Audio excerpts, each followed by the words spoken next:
Isang teenager na milyonaryo, walang masyadong bilib sa sistema ng edukasyon sa Pilipinas. Yaman talaga ako. Diploma o diskarte? Wala akong masyadong bilib sa sistema ng pag-aaral dito sa Pilipinas. Kasi karamihan ng na-experience ko sa journey on how to have successful life, wala ako halos nagamit masyado na galing sa eskwela.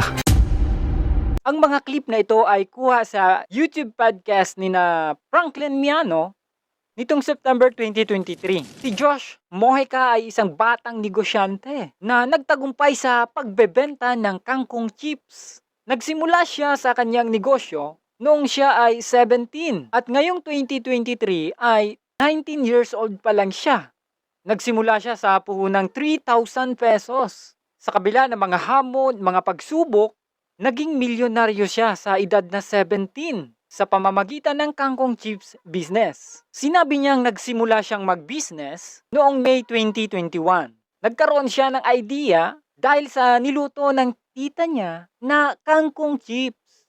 Para naman ito sa birthday ng lolo niya. Na-amaze siya sa recipe na yon. And after that, nangunga siya ng kangkong sa likod ng CR nila.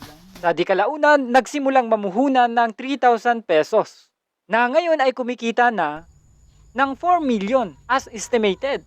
Ayon sa kanya, ang kangkong chips ay isang unique na negosyo dahil sa masustansya at kakaibang texture nito na nagustuhan ng mga tao. Isa rin itong local products at traditional product.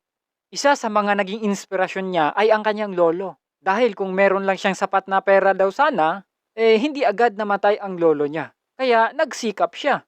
Napalago ni Josh Mojica ang kanyang negosyo dahil sa marketing strategies. Nito ngang September 2023, na-interview siya sa isang podcast ni Franklin Miano na tinatanong siya ni Franklin Miano.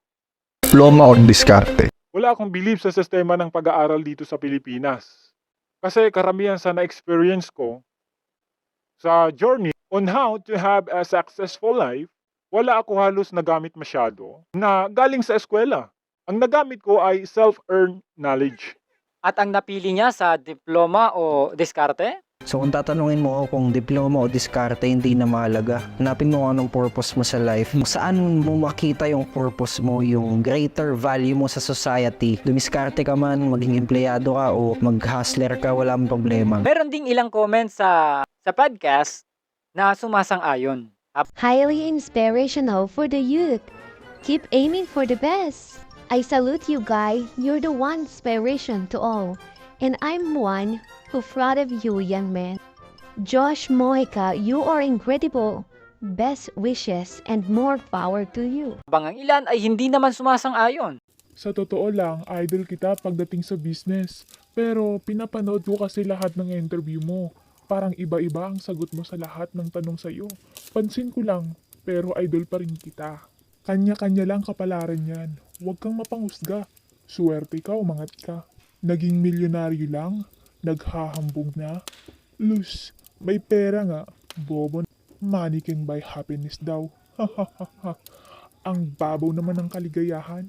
Ang galing. Meron ding mga iba na nagko-comment, pareho, diploma at diskarte. Ikaw, para sa'yo, diploma o diskarte? Comment mo na yan down below at pag-uusapan natin yan mamaya lang.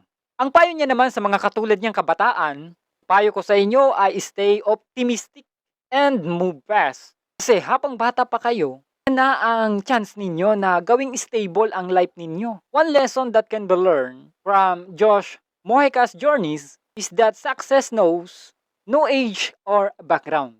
Ang tagumpay ay hindi limitado sa edad o pangangailangan ng isang tao. Ipinapakita nito na kahit gaano man kabata o na kahit ano pa ang iyong pinanggalingan, maaari kang magtagumpay kung meron kang determinasyon, sipag at kahandaan na harapin ang mga hamon. Ang tagumpay ay hindi lamang nauukol sa mga nakakatanda o may mataas na pinag-aralan, kundi maaaring abutin ng sinuman na merong pangarap at handang pagtrabahuhan.